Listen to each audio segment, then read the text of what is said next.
The following program is a Town of Colonie television production of the William K. Sanford Town Library.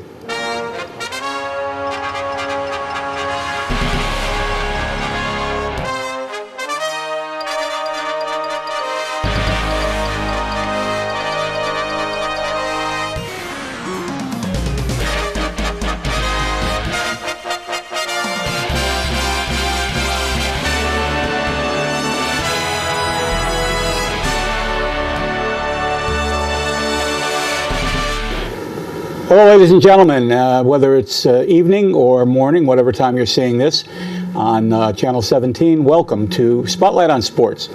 This is a monthly presentation of the good people at the town of Colonie, and shown throughout the town of Colonie, the town of Bethlehem, and we welcome you to this new endeavor that we have.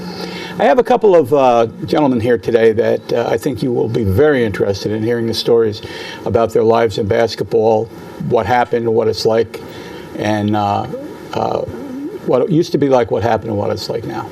And my guests today are, I'll call them Coach Extraordinaire, from a number of different venues in the Capital District. Most notably and prominently was head coach of Hudson Valley Community College men's basketball, and that would be Bob Catherwood. Welcome, Bob. Thank you, Tom. Pleasure to be here, sir. And my other guest today is a gentleman who has made a name for himself, not just in his basketball days when he played basketball, but also as the commissioner of the Canadian Basketball Association, and now as the president of the North American Premier Basketball League. And we're going to talk a lot about that league and the teams in the Capital District area and throughout the United States. And that would be president of the league, David Magley. Welcome, Dave. Thanks, Tom. Now, a month ago, we had Edwin Ublis and DeAndre Thomas on the program to talk about their days with the Patroons. But they also talked a lot about one of the wonderful offshoots of NAPB, and that is going out and talking to the community, especially children, and letting them know the struggles that they had when they were growing up. And they really got down and personal when they talked about their own struggles. Is that something that, David, that you promote throughout the league, the fact that these guys should become a part of the community?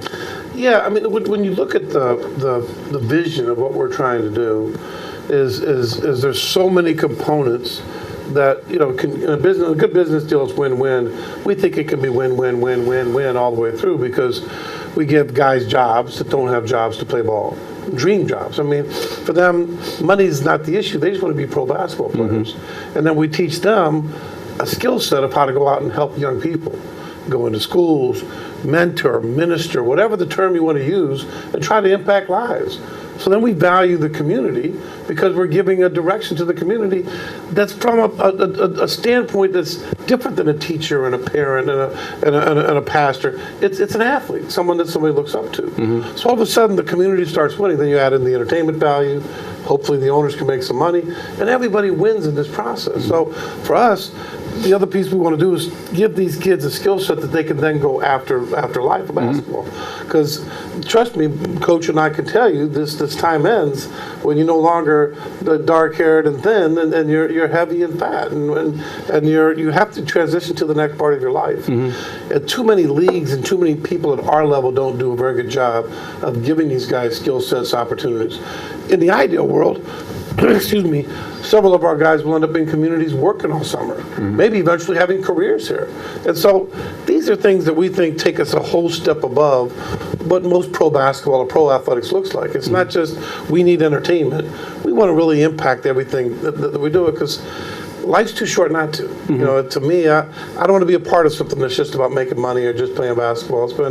I've had enough of that. It's time for us to focus on leaving legacy for our next generations. Mm-hmm. Great. And Coach, you're the assistant coach of the Albany Patroons under head coach Derek Rowland, who we had on months and months ago prior to the announcement that the Patroons are coming back to Albany. He came on to talk about his life as a basketball player and a coach. What has basketball meant to you? Well, you know, I was one of those kids that had asthma and never excelled in the high school level. I was always at 5 years in a row, I made most improved. That tells you how bad I was from a starting point, you know, everybody, but it's true, you know, so, but after that I started working and I played a lot of basketball, a lot of men's leagues and all. I made the Empire State Games, and it opened up a world for me playing the Empire State Games because the referee saw me instead, how would you like to go play at the Harlem Globetrotters? Now, you know, I'm a local guy. You know, what's the chances of somebody having an opportunity to go play at the world's most famous basketball team? But a referee saw something in me at the Empire State Games that opened up an opportunity to go play at the Globetrotters. I blew out my knee and had to come home, but I got into coaching from there. So basketball's been great for me to have the opportunity to coach as many schools and as many young men, young women to guide them. And now that I'm an old guy around, I've got 25 or 30 of my former players that are out in the community coaching. So I'm blessed to have the opportunity to do what I do. Now every you day. played for the Globetrotters, Generals, for the Washington Generals, right? Yes, I did. Okay. Yeah. And don't ask us how many wins we had, Tom, because it was about 0. It had to be interesting, though. Every night was an adventure. Traveling and everything. Oh, just traveling, but the camaraderie between our team, their team, every night. If we went out to dinner with them, or if we went out to a club or something, it was just, they were just wonderful people. You know, they just love what they were. We all love basketball, and that was our tie-in together to travel and enjoy what we do. Did you ever play against Meadowlark? No, it was Geese Osby that took over. Meadowlark had retired, and it opened up a world for everybody. I played with Curly Neal. He was unbelievable. Nate Branch. I mean, I went up to try to block Billy Ray Hobley's shot, and almost broke my wrist. I mean, these guys they're totally could play in the NBA, but they choose to have a little bit more fun with their life, and they're certainly as good as some of the NBA players. But it was an opportunity that, you know, I was lucky to be in the right place at the right time. Now, David, nobody should get anything wrong. The level of play in the NAPB is professional. Absolutely. This is not a minor league. No. It's a professional league. Well, it's a very unique vernacular in North America. The league that I was a part of, which was called the NBL Canada, our top team played the top team from the NBA's D League last year. So the London Lightning played the Toronto Raptors 905 team and beat them in an exhibition game. So you could argue that level is not far from AAA, which if you were using terms like that. But because we're in North America and the baseball system has the majors and everything else is the minors, we use the term minor league for pro basketball. And we are pro basketball. If we were in any other country, the NBA would be the top division and we would be Pro A or Pro B or Pro C, but we're not. We're considered minor because of that. There's nothing minor about what we do. We pay for housing, we pay for travel, some food stipends, we give the guys pay, you know, they all get paid. So for my vernacular, it's absolutely professional, but it's in North America, they would call it minor sometimes. There's nothing semi about it, that's for sure. Right. But that's kind of how those terminologies end up kind of filtering themselves through. So where do you get the players from?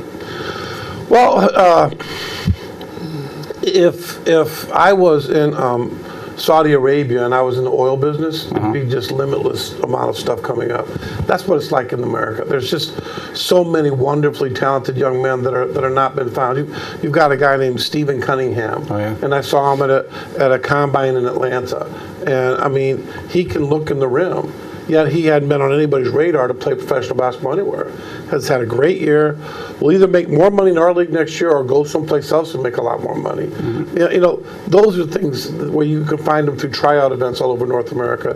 Then there's agents that have relationships with Derek and Coach, and they'll bring different guys in. And, you know, it's one of those things that if we do it well, all of our guys get to do more out from here. Either make more money in our league, more money someplace else, go into coaching like Coach said, or we do something where just for being a part of what we do, their lives have been changed. We've altered young men's lives and put them on a path to do something greater than where they were before they got us. I do know that the Patroons, Coach, have lost 3 players to, Yes. they lost Torrin Jones and Shane Rector to Saudi Arabia, Yep. and they've lost Nick Evans twice to European teams. And I can remember talking to Nick Evans very briefly, and he said, I'm getting old. I'm going to take any opportunity I can. And one of those opportunities was playing for the Patroons. And the other opportunity was his agent finding other places for him to go to make more money, which I don't think is a bad thing, do you? No, we're here, the way our contracts are, if somebody needs to go, we're here to promote, we're here to sell these kids, we're here to make contacts and help them. I mean, yes, it hurts to lose a person like Nick, tremendous personality, but a great basketball player, to lose him just before the playoffs. But you know what? If it's a better opportunity for him to go play somewhere else, to make a little bit more money, and to take steps to better himself, we're behind him 100%. Derek was like, shakes his hand and said, good luck, and so do I, and say, best of luck to you. Go out there and keep playing, and they're all doing well. So, if this is a stepping stone and an opportunity for them, and the films, and now that the league is doing, people can watch the games from all across the country to see what kind of players the scouts are looking, and obviously, with us being in first place most of the year, people take notice all across the world. So they're calling our players and taking our players, and it helps somebody to get a better job. We're all behind it. Well, and it's good for the league. Yes. Because the look is, if I'm from around the world, I want to play there because they're going to give me a chance. We got a young man named Kevin Young, a Kansas graduate, that played in our league for Kansas City, got a chance to play in the NBA G League. D-League. We celebrate that. Finished that, was considering coming back to the league because the season was over, but he got double or triple the contract in Puerto Rico. Was loyal to the team and still wanted to finish up to make a playoff run, and the owner's like, son, you have a limited time frame, you can make money, and the difference between $4,000 or $5,000 and $10,000 or $15,000 is a lot of money. Take that money and then you can come back next year. Right. We appreciate the loyalty. Right. Well, now, something I think, let me get to this. There was an article in the Times-Union, and the article was negative. It said that this is your last opportunity to see the Albany Patroons. And from the people that I know that are with the organization, and that's just not true. What do you have to say about that? Is the league a viable league? Is it a strong league? Are you going to be back next year? Yeah, so we have 4 new teams already coming into next year. We have a team in Raleigh, North Carolina, Tampa, Florida, Bellevue, Washington, and San Diego, California. So there's absolutely no truth to the fact that we won't be back next year as a league. Have we been? Were we financed strong enough in every one of our teams? No. I mean, did I maybe move too quickly starting it this year? Probably. Do we need to shore up the financing and the funding in some of these markets? For sure. But we're going to be back as a league. The league's going to be very strong. The vision is this league could be 30, 40, 80 teams. I mean, when you look at how many cities of Albany stature are there around North America? I mean, I know we all think that Albany is the greatest city in the world, but there's a lot of Albanys. There's even more Mesquite, Nevadas. Right. There's even more Owensboro, Kentuckys. And in time, we can build this out to be as big as we want to, and the model makes so much sense because there's so much talent. You don't dilute the talent with more teams in this league because it's just more opportunity. As far as the Albany situation goes, I think, I don't know if we've had a good enough, if we've earned enough of the respect of the Times-Union to spend much time with us. We've not gotten much positive at all from what they've written about us. We've not heard about our kids going into schools. We've not heard, I don't know if there's been anything written about you having the MVP of the league and the Rookie of the Year of the league. Right. I don't know if there's been, there's a lot of things that when you scored 50, Pooh scored 50, Lloyd Johnson scored 53 points in a game, yet there was nothing in the paper but something that looked like somebody had called in and said, hey, my son just went 3 for 4 in Little League, can you put something in the paper? So we haven't been able to cross that threshold to earn their respect. Now, I'm certain their point would be, well, when we put anything about you, we get 40 hits on the internet versus 4,000 for the Empire, the team that they own and promote and sell in football, which is fine. I mean, I think we're not competitors. It's a different product. I mean, I think it's wonderful, the Capital Region, to have that. Yeah. But I think we bring a value to this region that should be cherished. Right. Do we want to be here? Absolutely. Do we like the Armory? Yeah, that's what a great venue. I played in the Armory. I played for the '84 championship team with Phil Jackson, and I know what this can be. And Tom, too many people forget in year one, in '82, '83, it wasn't a whole lot better than what we have it right now. Yet you had really, county commissioners like Jim Coyne and all these wonderful people promoting and supporting this and financing and funding behind it, Times Union support at the time. And it still wasn't a whole lot more people than we're drawing. Year two, when I got there, it was maybe 1,000 a game to start with. By the end of the season, we were 1,500, 2,000. By the time we got to the playoffs that year, we were selling out. It was unbelievable. So we might be a little bit behind that trajectory. Haven't had the funding they have, haven't had the local support, haven't had the relationship with the paper specifically. So, there's no reason why in time, as we correct that, as we bring in the proper pieces to strengthen up our financial part and we continue a year round, I mean, giving us 3 or 4 months to promote versus 12 months to promote is a different thing too. I mean, this weekend, I'm in and it's just, I walk around the venue and I treat this like this is my child, and everybody I go to talk to, I want to thank you for coming to support us. And the only question is, will they be back? God, I love the Patroons. Will they be back? The people that have seen the product and experienced the event love it. I would also give us, at best, a C average on how we've performed in game outside of basketball. We don't have dancers. We don't have good. The event's not a great event yet. Every time there's a timeout, something needs to be done on that court. Every time there's a timeout, we have to do. We have to have a dancer or a dance contest or an event. Those things build excitement, and that's what you see on TV. So people expect that. Too much dead time. We have to get better with that. And then the last thing, in fairness to the Times Union, we've been, as a league, inconsistent with our statistics. We've been inconsistent with getting them our rankings of top players, scoring, rebounding. We've not had our not our schedule, but our stats, but not our rankings for the league. Yeah. We haven't had that in the entire season consistently. So again, when you speak to them, they'd say, listen, we'll put all that in. You got to get it to us. So, I don't think they're a bad organization at all. I just think we haven't figured out a way to build that relationship where they go, gosh, we really want to see these Patroons here. But a lot of what you're talking about seems like easy fixes, but if you have the time to do it. And we have the time, the resources, and the right people. Because, again, we do a lot with volunteers. As you know, we do a lot with people that are trying, and they have other lives. And so as we get funded the right way, we bring the right people involved, I think the Capital Region will come back in spades because, again, the people that come, they love it. I mean, they're passionate about their team. And that's what I say. It's not the Albany can't support it. It's not the venue's issue. It's really all of these kind of comedy of errors of not happening at one time. What if a consortium of businessmen come up and say, we want to buy the Patroons?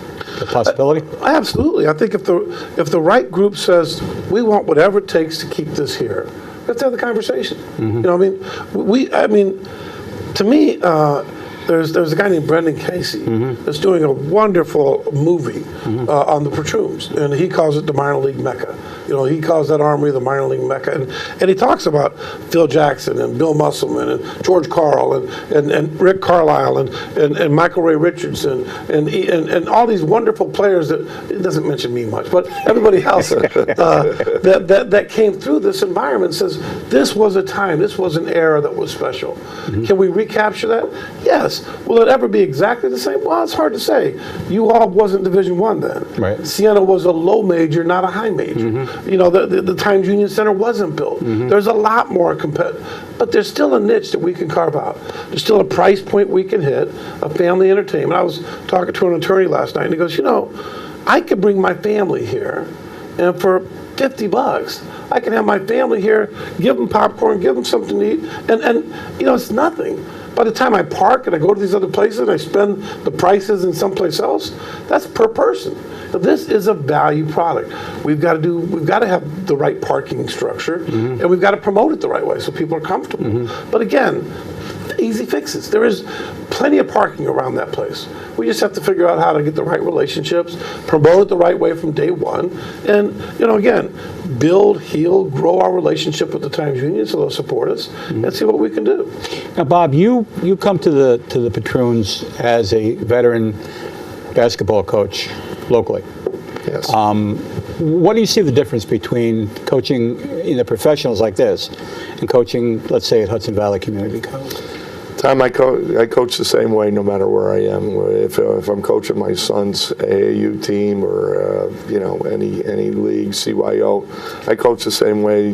Treat the players the same way and all. And it's all about hard work. There's no substitute for hard work. So, with these guys, I've been with Derek first year when the Patroons made a comeback several years ago. We lost to Michael Ray Richardson's team on a jump shot, so we were right there for the championship game. Then the next year we became the Legends, which was, a byproduct of the same players and all, and we went out and won a world championship. So, to have the opportunity to be around and to assist Eric and all, we played basketball together, in different men's leagues and all, and Derek and I have been friends for years. So when the opportunity come up that the Patroons were coming back, I made a phone call, left a message on an answering machine at the Patroons for Derek. 5 minutes later, he's called me, he said, "You got the job." So it wasn't a real hard sell. And then when they come back again, I made a phone call, "Derek, I'm available. If you need me, I'm here to assist." And he says, "Bob, it's a no-brainer. He can turn to me and say, should we press or whatever, and we bounce things off. Sometimes he'll listen to me, sometimes I won't, but we have a good enough relationship working together to just bounce things off each other, and if he accepts it, fine. If not, I'm there for him, and sometimes we work well and all. But we've had a lot of success. We've, every year we're at the top of the league. So you got a great coach in Derek. You got good players coming back. They, Moon come back because of Derek and because he's played here in the Armory and all. And he brought his nephew, and he's turned out to be Rookie of the Year. I mean, and what I like is anytime I say something to X, he's right on board listening to me. What can I do to improve? He's always asking me, what do I need to do during the game? And I say, you got to mix up your game. One time drive, one time pull up in a jump shot, and the next time fake like you're going to shoot and pass. So, I mean, he's really flourished this year under our tutelage. I'm very proud of him and the guidance that he's getting from the rest of the team. I'm amazed at the level of play that I see when I go to the Patroons games. It's an amazing. The people love being right on the court. When you're at the Times Union Center, you're like a half a block away from where the action is, and it's big and it's not as personal as people rooting. Look at the people last night, standing up and cheering the other night and just going crazy, standing ovation when we go off on a 10-point run or something. They're behind us. The fans have been fantastic. For what numbers we have, whoever's there is totally behind this team. And the comments that we get is, very, very positive. I love coming to the games. I'm bringing friends and saying, come see the product. And they come and they say, wow, this is great basketball. It is. And tickets are $10, $20, and $30. Yeah. I mean, so for $10, and there's not really a bad seat in the Armory. No. So for $10, you can see professional basketball. Right. Get a couple hot dogs, some sodas, or beer, and for $25, you're having the night of your life. And we're bringing in halftime, we're bringing in CYO teams, and their families are enjoying it. The next thing I know is they're back. So as we build relationships in the community and go out to these places and say, hey, come enjoy our product, it's slowly taking off. But Rome wasn't built in a day. It's going to take time. But I think by next year, if we really work at this, getting out to businesses and saying, Sponsors. we need your sponsorships. A lot of people this year had already used their They budget. committed, right? They want to be part of it next year. Right. The program, they want to be part of it, being in the program that we used to have in the past. So the ads will come, the money will come, but they want to see how we do, and they want to make sure that we're going to come back. David, you live in South Bend? Indiana. Well, no, I'm from South Bend. I live in Indianapolis. Oh, you live in Indianapolis, okay. And you played your college career at Kansas. And you played in the pros, and then you came back and coached. So I think a lot of people we see you a lot in Albany. I think a lot of people think you're from Albany, but there is a place in your heart for Albany. Yeah. And what people don't understand, Dave, is that this is a league with 8 teams coast to coast. I mean, from Vancouver to Yakima to Nevada, Ohio, Kentucky, Albany, Rochester, Kansas City. and Kansas City. I mean, it's got to be costly, to say the least, to send a group of a whole team out from Albany, New York to Yakima, Washington. How do they? And that's why you need ownership and good sponsorship. Okay. Well, what happens is, in the first year, we're way too spread out. It won't be that way in the years to come. I mean, we need to be in Glen Falls. We need to be in Binghamton. We need to be in Springfield, Massachusetts. We need to be in Connecticut someplace. Buffalo's a good market. Erie, Pennsylvania is a good market. You could build a division that doesn't have any airplane tickets. You know, in Washington State today, where we've added Bellevue, so all of a sudden you've got Vancouver to Bellevue, Washington is 2.5 hours. Over to Yakima is 2.5 hours. Tri-Cities is an hour. Spokane is 2.5 hours. Wenatchee is an hour and a half. And before you know it, Vancouver, Washington is only 2.5 hours from these different markets. So you build regional pods. And the goal is to eventually have all these regional pods play most of their games in market.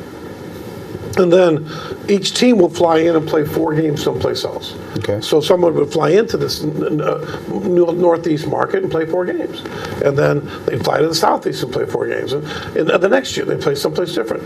With that model, you could have 4 teams in Puerto Rico, 4 teams in Alaska, a bunch more teams in Canada, 4 teams in Hawaii, and next thing you know, you go, wow, this league truly is North American. This truly has a feel. Then you have the North American Cup, and eventually the championship becomes something really big. The live streaming, being able to watch all those games online, becomes something exciting, which gives us something to market on the national level. Now we're having national sponsors, and we're delivering money back to the teams. When the CBA was at its height, it was getting money from the NBA, and it was helping subsidize the teams. Okay. There's a day where the league has to get to that point too. That number probably starts happening really strong at about 20 teams. So we think we're not far away. And to my origins, being from Indiana, you have Dr. Naismith created the game. He's a Canadian that created the game in Springfield, Massachusetts, and then coached at my alma mater, Kansas. He's the only losing coach in Kansas history. But one of my favorite quotes he's ever made was he came back 30 years after he invented the game and watched a high school basketball game, a state tournament game in Indiana in front of 13,000 people. And he said, basketball may have been born in Massachusetts, but was raised in Indiana. So for us, there's a lot of great pride in in quality basketball and quality entertainment. And that's what we had in the old Patroons. It was like going to an Indiana high school game with alcohol because those people got crazy. Hoosiers. But it was just like that. Hoosiers. It was just like Hoosiers. Yeah, it but is. that's the environment we hope to capture again someday. Is that Siena? No. Is that you all? No. Is there a place for all of us? Sure, certainly. The Empire, let them have a wonderful. I hope they have 20 teams in that football league and they all prosper, especially in Albany. But that doesn't mean we don't have a niche for 2,000 to 3,000 fans to enjoy that Hoosiers feel and just fall in love with their team again. So Springfield does not have a team at this point. Not yet. But that would be something that you would be looking at. Absolutely. I mean, this goal this offseason is to start filling in the gaps. I mean, with the 12 teams we have right now, we need to add, the 8th from Michigan and 4 new ones. Now, everything else has to be okay. Tampa to Raleigh's a long trip. But if you throw in a city in Georgia and throw in a city in South Carolina, it's 8 hours between stem to stern, and you start to build a conference. We got Rochester and Albany. We need a couple more up in the Northeast. We're pretty much there in Washington State up there. San Diego to Nevada, to Mesquite's about 7 hours. Again, Bakersfield, Vegas, Long Beach. There's a lot of markets that have had pro basketball that we can put teams back in there. And all of a sudden, we have 4 conferences of 4 to 8 teams. And then you see this thing building, and it becomes more cost effective. It's just everything gets supported. When trust me, if the Razor Sharks in Rochester would have had a better start, a better year, they'd be sending busloads down here to watch games because it's not that far away. And that's the kind of, again, Hoosiers environment we can create by having regional rivals. And that's a vision of where we're going. Like I spoke to Coach Brolin, and he said playing in Rochester is like playing across the street compared to going to Nevada or Ohio or something like that. So at some point there may be an Eastern Division and a Western Division. I mean, at least. Hopefully there's 4 or 5 divisions. Hopefully there's 6. I mean, hopefully there's many conferences that pull into bigger divisions, just like the NBA. The difference is we don't have a limit to where we can grow. The NBA has a certain demographic, certain size. There are 32 teams today. They may get to 36 one day if you throw another team in Seattle or they go in another town in Canada or Mexico City or someplace else may get another city. But that's it. And their G League is a 1-to-1 ratio. So they'll probably never get much bigger than that. We could be 50, 60, 80. Now all of a sudden, we have the largest footprint in North America of pro basketball. Are we competing with the name? No, we're a whole different niche, whole different. Gatorade is spending $100 million, but maybe Powerade will spend $10 million with us. And all of a sudden, we create a whole nother place to put your market in your products, and that's the business side that makes sense with the model we're trying to create. So this is professional basketball. This is professional sports. I call it a little bit of professional sports with a heart. There you go. Because these guys go out and talk to students and organizations that need to hear the story of a professional athlete, which is many professional basketball players came from not the best environments in the world and found that that sports was the best mentor that they could have to go on and do great things. And I know, speaking to Edwin Ubelis, who from our friends in Colonie know Eddie as the 3rd all-time leading scorer of the Siena Saints and the first person from Siena to make the NBA. And what a great work ethic this guy has. And now he's become the Player of the Year, most valuable player in a league that spans across the country. And like you said, there wasn't a lot of fanfare about it. Very quietly, he did his thing. Xavier Moon, the nephew of Jamario. And what a great thing to see Jamario Moon, who finished 3rd in the slam dunk contest in the NBA during the All-Star break years ago. What a great thing to see him dunk a ball. I mean, he still has it. At 37 years old, there's something genetically that's different about that guy. He's a superhero, but he also has a tremendous work ethic. Yeah. If you follow him on social media, you'll see Jamario in the weight room every single day, working and working and working. And the other part about these guys' stories, when we go to talk about bullying, they've been bullied. Yes. They've been bullies. They've been both sides. They know what it feels like to go to a new school and not feel good about yourself. I had a player in a market say he considered suicide because he felt so lonely in school because he was big and awkward. today he's a good-looking, strong guy. How's that possible? I mean, that's to me, one of the biggest shocks in our lives right now is young people are killing themselves. I mean, Massillon Perry High School in Ohio had 7 suicides this year. One high school, 7 separate incidences. That's a problem. How do we stop that? We take our guys into those schools and we try to talk to them about you're important. We try to tell those kids the antidote isn't the teachers. It can't be the parents. It's got to be the other students. It's got to be, you see that kid slipping through the crack, don't let them sit alone at the lunchroom. Don't let them be picked on social media-wise. There's things that we can't control as adults anymore because this social media network's so big, but they can. They can help. They can say, you're that important. I'll stick up for you. Come with me. Give them some. And then sometimes these children, they just need that week or two of love to get to the next place. Right. We can help them. We can teach that. And that gives us a platform that's so much stronger than anybody has. That's why our tagline is where the spirit of the game still lives. Mm-hmm. Our kids aren't doing this to make millions, maybe to get another opportunity, but we could do something so much greater that I think, the reason why a minister coincidentally invented a game. It was so that you could take care of these kids' energy and have a platform to talk to them with. And we're just kind of taking that to the furthest degree, we think. Now, Bob, you have a 15-year-old who is really lighting up the boards for a small high school. And you have another son also that plays. What do you say to them about the pitfalls of life? As a coach, I have 2 ways of coaching my sons. One is to be supportive and all like that, but I also, have to teach the teamwork and getting along with and being, shaking hands and the important things of building friendships. My son Lukey is going to be like a mayor or president someday because he's got that personality where he just loves being part of a team, doesn't care if he's the high scorer or if he's just out there making assists and making passes and making the other teammates better. So they're totally different, but you love them the same way. So with Luke, he loves playing, he loves his friendships, but if they can go to the swimming pool after the game, if they can go to some room where they got Xbox and PlayStation while we're traveling and all, that's part of the generation. With Bo, he's highly competitive. Does 50 push-ups 3 days a week, 100 sit-ups. He hits the weight room. A tremendous year in football as a freshman. He got Rookie of the Year for his team. He got Rookie of the Year for the high school. I kid him. He got to play. You don't know that, but there's a player that's averaging 50 points as a junior. Broke every record in high school this year up in Glens Falls. Joe Girard averaging 50 points. Bo held them to 46. Wow. So we're all kidding about that. Hang your hat on. No, but he's a freshman. He stole the ball from Joe Girardi. He goes in for a layup, and the crowd starts. He's a freshman. So I'm so proud of him. He works his tail off at his craft.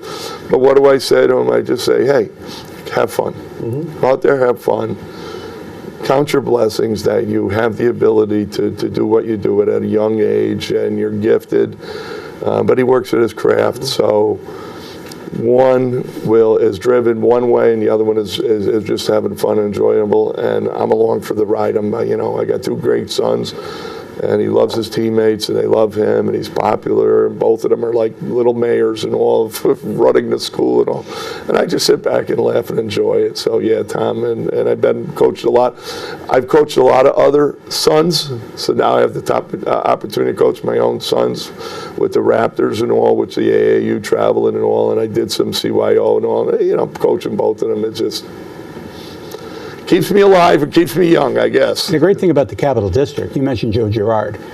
The great thing about the Capital District, even though he's from Glens Falls, which is where Jimmer Fredette was from, which is amazing that two great basketball players like this come out of there, is that we feel like he's one of our own, even though we may be absolutely. In Colonie or Albany or anything else. Because he's close, we all wish him the best. We all love his basketball, and he seems like a tremendous individual. And and that's one of the great things about the Capital District, is that we have a camaraderie.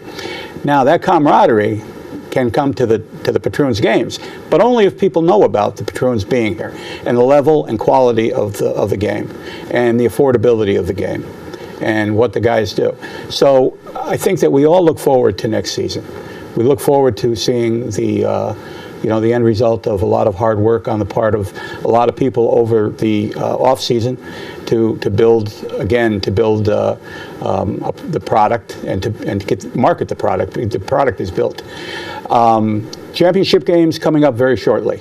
And when would that be? Do you have an idea? The chances are they'll be the 10th, 11th, and 12th in Yakima or Kansas City, whoever wins that series. Right. I mean, somewhere in that time frame. It's, again, to your point about travel costs, for us to have Yakima fly here for one game and for Albany to fly there for two, it's just doubling expenses that at this year probably doesn't make a lot of sense. That's why Albany has 3 games right now, because again, for them to go to Ohio and back, one team coming up is a lot cheaper than 2 teams going back and forth. So or Kansas City. I got to keep saying that because Yakima's the number 1 team, Kansas City's the number 4 team, but they're capable. They played each other back-to-back nights. 50, lost by 50 the first game, lost by 4 the second. So it's hard to figure out what's going to happen. That's the other piece. Next year we won't have as many back-to-backs because when you have regional nature, you don't have to do back-to-backs. So you don't have to see the same team twice in a row. You don't have to go, God, I went on Friday, I really don't want to go on Saturday. We can have a little better blended schedule. So I want to end it on this. The Albany Patroons are back, and chances are very good that they're not going anywhere, that they're going to be here, that it will be a better league next year. It'll be more organized, I guess, is what we want to say. And, we hope the people in the town of Colonie, the town of Bethlehem, come out to the games and see what it's like to witness a game in the Washington Avenue Armory. It's a historic venue. It's a venue where people like Bill Musselman and George Carl and the great Phil Jackson, Dean Meminger, all coached at that level. And then some of the players like Scotty Brooks and just amazing coaches that we have. Rick Carlisle. It's going to be a wonderful adventure to seeing what happens over the next few months. And we want to thank everybody who went out to the games. We don't know at this point, when we're taping this today, if the Patroons won the championship or not. We know that at the time that we're taping this, they're 1-1 with Ohio in the first round, and we're taping this on a Wednesday, and the tiebreaker is tonight at the Washington Avenue Armory. Whoever wins that will go on to the championship, and of course we hope it's the Albany Patroons. So thank you for watching Spotlight on Sports. My name is Tom Scarff, and we'll be back again next month, right here on Channel 17.